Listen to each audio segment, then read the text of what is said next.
Election commission of ఇండియాకు state election commission మాజీ commissioner Nimmagadda Ramesh ఫిర్యాదు చేశారు. పిన్నెల్లి రామకృష్ణారెడ్డి ఈవీఎం ధ్వంసంపై ఈసీకి మెయిల్ ద్వారా కంప్లైంట్ చేశారు. భవిష్యత్తులో ఇలాంటి చర్యలకు పాల్పడకుండా కఠిన చర్యలు తీసుకోవాలని కోరారు. ఈవీఎంను ధ్వంసం చేయడాన్ని ఈసీ తీవ్రంగా పరిగణించింది. ధ్వంసంపై కఠినంగా వ్యవహరించాలని డీజీపీకి ఆదేశాలు జారీ చేసింది. బాధ్యులపై కఠిన చర్యలు తీసుకోవాలని ఆదేశాలు ఇచ్చింది.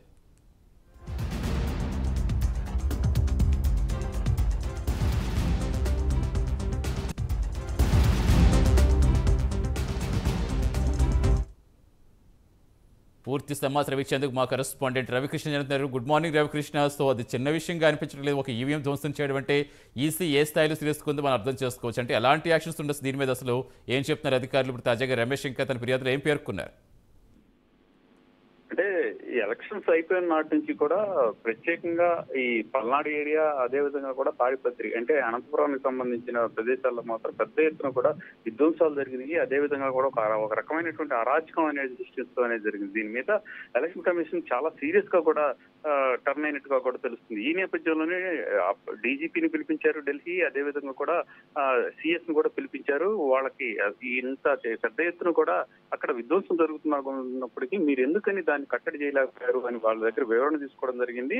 తక్షణమే కూడా ఎలక్షన్ కమిషన్ జోక్యం చేసుకుని పల్నాడుకి సంబంధించినటువంటి ఎస్పీని, కలెక్టర్ని, అదే విధంగా కూడా అనంతపురానికి సంబంధించినటువంటి ఎవరైతే అక్కడ ఉన్నటువంటి ఎస్పీని కూడా సస్పెండ్ చేయటం, అదే విధంగా కూడా చిత్తూరుకి సంబంధించినటువంటి ఎస్పీని అయితే ట్రాన్స్ఫర్ చేయడం అనేది జరిగింది. ఈ నేపథ్యంలోనే ఇంకా ఎలక్షన్ కమిషన్ అయితే మాత్రం చాలా సీరియస్ గా ఉన్నటువంటి నేపథ్యంలో జరిగినటువంటి ఇన్సిడెంట్స్ ఏవైతే ఉన్నాయో వాటన్నిటి మీద కూడా ప్రత్యేకంగా కూడా పోలీసులు దృష్టి పెట్టాల్సినటువంటి ఈ పరిస్థితి అయితే వచ్చింది. ఈ నేపథ్యంలోనే అక్కడ ఎక్కడెక్కడైతే ఇబ్బందికరమైనటువంటి పరిస్థితులు ఏర్పడ్డాయో అక్కడ మా పూర్తి స్థాయిలో కూడా అక్కడ అసలు ఏం జరిగింది, ఏమిటి ఈ వ్యవహారాలు, ఇట్లాంటి విధ్వంసాలు జరగడానికి కారణం ఎవరు అనే దాని మీద కూడా ప్రత్యేకంగా సిట్ ఏర్పాటు చేశారు. సిట్కు సంబంధించి అధికారులు అయితే నివేదికను కూడా సమర్పించడం జరిగింది. నిన్న అయితే రీసెంట్ గా జరిగినటువంటి ఇష్యూ ప్రధానంగా మాచర్ల సిట్టింగ్ ఎమ్మెల్యే, అదే విధంగా కూడా వైసీపీ అభ్యర్థి అయినటువంటి పిన్నెల్లి రామకృష్ణారెడ్డి పాల్వాయి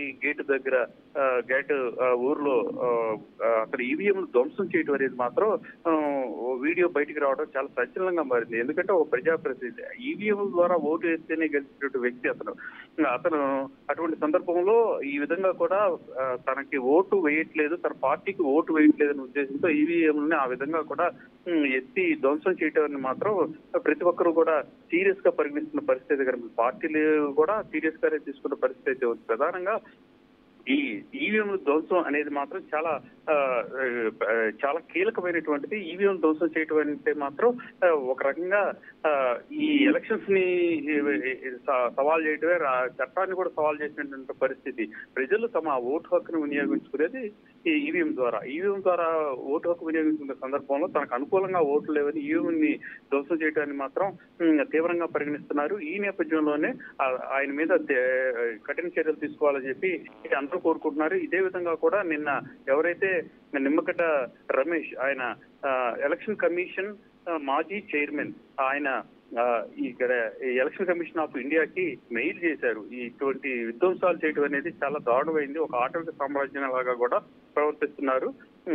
ఒక ప్రజాప్రతినిధి అయ్యుండి అది ఎలక్షన్ జరుగుతున్నటువంటి సమయంలో ఆ విధంగా ఈవీఎంని ధ్వంసం చేయడం అనేది మాత్రం క్షమించరాని నేరం. దీని మీద భవిష్యత్తులో ఎవరు కూడా ఇటువంటి ఈ కుట్రపూరితమైనటువంటి నేరాలు చేయకుండా, అదే విధంగా కూడా విధ్వంసాలకు పాల్పడకుండా కూడా కఠినమైన చర్యలు తీసుకోవాలని చెప్పి నిమ్మగడ్డ రమేష్ అయితే మాత్రం ఈసీకి అంటే ఎలక్షన్ కమిషన్ ఆఫ్ ఇండియాకి ఆయన మెయిల్ చేయడం జరిగింది.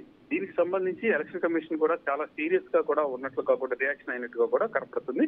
దానికి సంబంధించి డీజీపీకి కూడా ఎలక్షన్ కమిషన్ అయితే ఆదేశాలు జారీ చేసింది. ఎవరైతే ఈ విధ్వంసాలకు పాల్పడ్డారో, అదే విధంగా కూడా ఈవీఎం ధ్వంసానికి పాల్పడ్డారు, మొత్తం కూడా పల్నాడు ప్రాంతంలో 7 చోట్ల ఈ ఈవీఎంల ధ్వంసం జరిగింది. దాంట్లో పలువురు వైసీపీకి సంబంధించినటువంటి నేతలే ఉన్నటువంటి నేపథ్యంలో ఎవరైనా కానీ టీడీపీ కానీ వైసీపీ కానీ ఎవరున్నప్పటికీ కూడా వాళ్ళ మీద కఠిన చర్యలు తీసుకోవాలి, వాళ్ళ ముందు అరెస్ట్ చేసి చట్ట ప్రకారం మాత్రం కఠిన చర్యలు తీసుకోవాలని చెప్పి ఈసీ ఆదేశించిన మీద డీజీపీ కూడా పోలీసులకి తన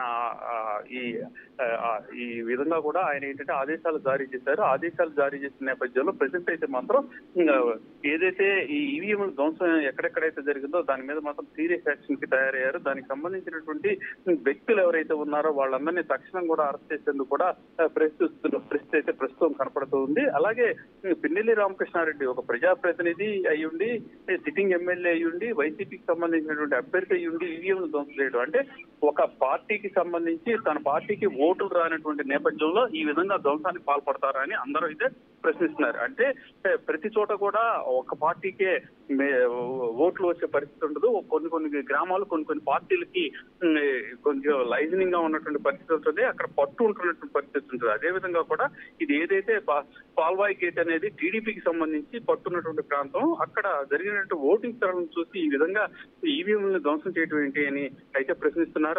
అలాగే కొన్ని ఏరియాల్లో వైసీపీకి కూడా పట్టున్నటువంటి గ్రామాలు ఉంటాయి, అక్కడ వైసీపీకే ఎక్కువగా కూడా ఓటింగ్ పోలింగ్ అవుతా ఉన్న పరిస్థితి ఉంటుంది. అలాంటప్పుడు టీడీపీకి సంబంధించిన వాళ్ళు కూడా ఆ విధంగా ధ్వంసం చేయాలని ప్రశ్నిస్తున్న పరిస్థితి అయితే ఉంది. ఈ నేపథ్యంలోనే మొత్తానికి ఈ ప్రజాస్వామ్యాన్ని పరీక్షించాల్సిన బాధ్యత అందరి మీద ఉన్నది అని చెప్పి భావించినటువంటి పరిస్థితి అయితే ఉంది. ముఖ్యంగా కూడా ప్రజాస్వామ్యవాదులు అయితే మీరు చెప్పినట్టుగా ఒక అధికార పార్టీ ఎమ్మెల్యే అయ్యుండి ప్రజాస్వామ్యాన్ని అపహాస్యం చేసేలా బిహేవ్ చేయడం ఒకటైతే, ఖచ్చితంగా దీని మీద చాలా సీరియస్ యాక్షన్ ఉంటుంది అనేది డెఫినెట్గా మనం ఎక్స్పెక్ట్ చేస్తుంది. అంటే ఆల్రెడీ అక్కడ పోలైన ఓట్లకు సంబంధించి అంటే సిట్ నివేదికతో ఇలా చాలా విజువల్స్ బయటకు వస్తున్నాయి, ఈవీఎంలు ధ్వంసం చేస్తున్న రకరకాల వార్తలు వచ్చినప్పుడు ప్రత్యక్షంగా మనకు విజువల్స్ సహా కనిపిస్తున్నాయి. ఆల్రెడీ పోలైన ఓట్లకు సంబంధించి మరి ఏం జరిగే అవకాశం ఉంది? అంటే వాట్ నెక్స్ట్ అంటే ఏం జరగబోతుంది అనుకోవచ్చు? అంటే అక్కడ ఈవీఎంలు ధ్వంసం అవడంతో మళ్ళీ అక్కడ ఏమన్నా రీపోలింగ్ ఇలాంటివి జరిగే అవకాశం ఉంది? అసలు ఎలాంటి పరిణామాలు చోటు చేసుకోబోతున్నాయి అనుకోవచ్చు? రీపోలింగ్ అయితే ఎట్టి పరిస్థితుల్లో కూడా జరగదు. ఎందుకంటే ఈ ఈవీఎంలలో చిప్ అనేది ఉంటుంది. ఆ చిప్ ఏంటంటే ఓట్లు వేసిన ప్రతిదీ కూడా ఆ చిప్ లో నిక్షిప్తం అవుతుంది. ఆ చిప్ వచ్చేసి సెంట్రల్ మానిటరింగ్ సిస్టమ్ కి ఆల్రెడీ కూడా అది కనెక్ట్ అయి ఉంటుంది. ఈ నేపథ్యంలోనే మనం వేసిన ప్రతి ఓటు కూడా అక్కడ రిజిస్టర్ అయ్యేటువంటి పరిస్థితి ఉంటుంది. ఇప్పుడు ఒకవేళ అక్కడ ధ్వంసం చేసే సమయంలో ఎన్ని ఓట్లు పోలైన పరిస్థితి ఉందో ఆ ఓట్లన్నీ కూడా సెంట్రల్ మానిటరింగ్ సిస్టమ్ ఏదైతే ఉందో దాంట్లో నిక్షిప్తమై ఉంటాయి. ఆ తర్వాత ఈయన ధ్వంసం చేసిన తర్వాత ఈవీఎం ధ్వంసం అయ్యి అది పనికిరాని పరిస్థితుల్లో ఆల్రెడీ కూడా అన్ని చోట్ల 30% ఈవీఎంలను ఎక్స్ట్రాగా పెడతారు. ఒకవేళ ఇటువంటి విధ్వంస కార్యక్రమాలు జరిగినప్పుడు ఆ ఈవీఎంలకు సంబంధించి మరో కొత్త ఈవీఎం ని అక్కడ పెడతారు. ఉంచిన తర్వాత ఏమవుతుందంటే ఇప్పుడు దాకా వేసిన ఓట్లు ఆల్రెడీ దాంట్లోనే ఉంటాయి, నిక్షిప్తమై ఉంటాయి సెంట్రల్ మానిటరింగ్ సిస్టమ్ లో. ఇప్పుడు ప్రెజెంట్ వేసినటువంటి ఓట్లు ఏవైతే ఉన్నాయో అవి ఉంటాయి. రెండింటిని క్లబ్ చేసి ఎవరికి ఏ పార్టీకి ఎన్ని ఓట్లు వచ్చినాయి అనేది చెప్పడం ఈజీగా ఉంటుంది. అదే కనుక మాన్యువల్ బ్యాలెట్ పేపర్ కనుక అయినట్టయితే మాత్రం ఒకవేళ అక్కడ కనుక డిస్టర్బెన్స్ కనుక క్రియేట్ అయితే మళ్ళీ రీపోలింగ్ జరిగేటువంటి అవకాశం ఉండేది.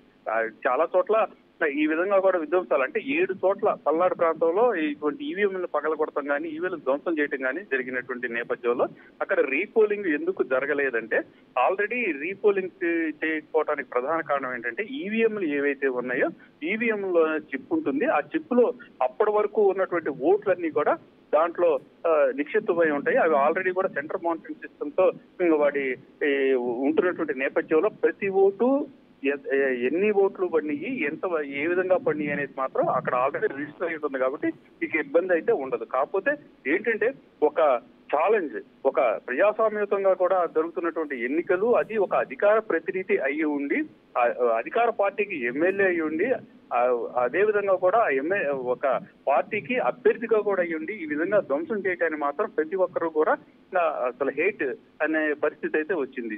ఈ సందర్భంలో ఖచ్చితంగా కూడా ఎలక్షన్ కమిషన్ చర్య తీసుకుంటుంది. ఈ ఎలక్షన్ కమిషన్ తీసుకునే చర్య ఏ విధంగా ఉంటుంది దాని మీద చాలా ప్రిడిక్షన్స్ అయితే ఉన్నాయి. ప్రధానంగా కూడా ఆయన మీద మామూలుగా చట్టపరమైన చర్యలు తీసుకుంటారా, లేకపోతే అతనుకి సంబంధించి అతను ఒకవేళ గెలిచినప్పటికీ కూడా డిస్క్వాలిఫై చేస్తారా అనే దాని మీద మాత్రం ఈ స్పెక్యులేషన్స్ మాత్రం జరుగుతున్న పరిస్థితి అయితే ఉంది. Thank you Ravikrishna.